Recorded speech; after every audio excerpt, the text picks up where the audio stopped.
I built that house just for my wife and those two angels jumping there. The house should be 1-bedroom flat. That's what I really need. But it's 4-bedroom because when we are holding meetings, people will have to stay there. So that was the heart I had. And the money I used to build it was the arrears they paid me after those 4 years. So the man insisted that they should pay arrears. So I now had money to lay foundation.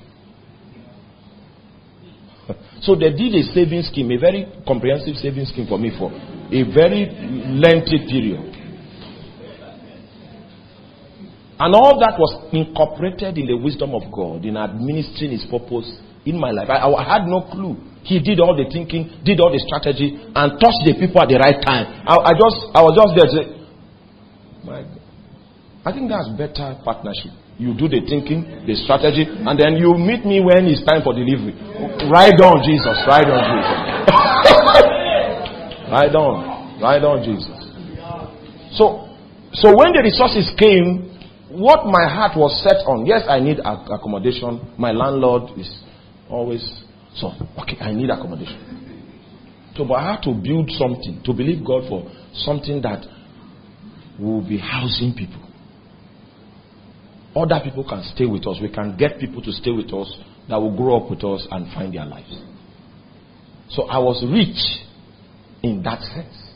So when the resources came, we didn't need to pray for how to channel it. It was already there. So when he said labor not to be rich, he said don't strive to gather and stock. Because that orientation will expose you.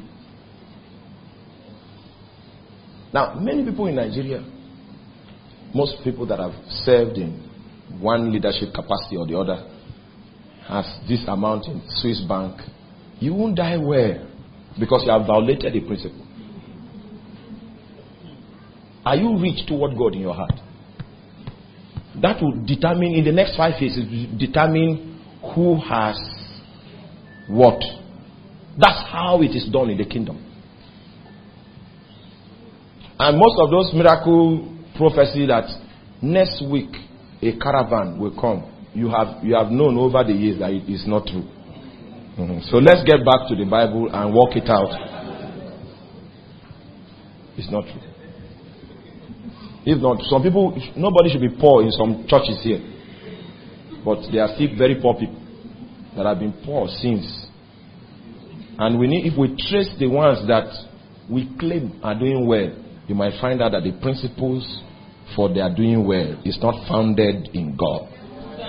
So that is a violation of the principle. In fact, it's an abomination among the people of God.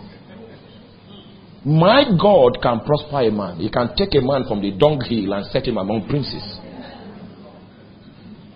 My God can cause a man that is righteous like Job to the richest man in the East.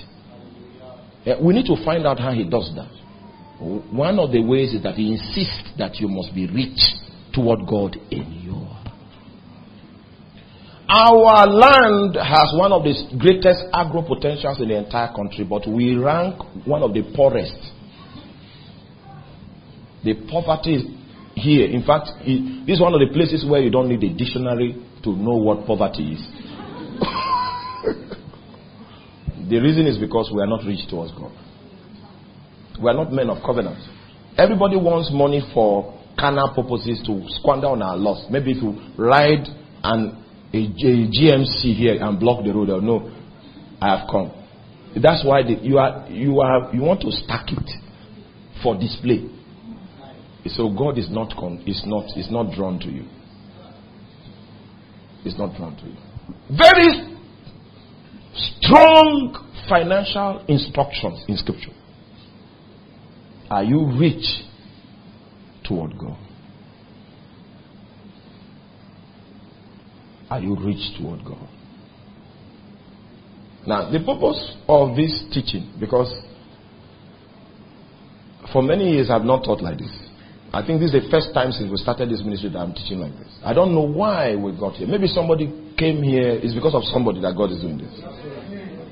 And I need to say it clearly that I'm not doing this because I expect that you should be bringing offering. If God leads you that way, we will not reject it. But my purpose of doing this is not carnal. If God is the one that sent us, somehow, we don't need to know how He's going to do what He will do, but He will do it at the end of the day. So, I know that God will do it through people, but He will only do it through a man that is rich toward God. These are the issues we need to be talking about when we're talking about financial prosperity. But I don't want to go into that. There are so many issues I found in Scripture. And I found out that what we teach and preach as prosperity is actually is mammon. We are evangelists for mammon. Because a man that is controlled by mammon, there are symptoms in his life. There are things like competition, things like envy, things like anxiety. All those symptoms are people that have received inoculation from the doctrine of mammon. Now, like now in Lagos, I don't have a car.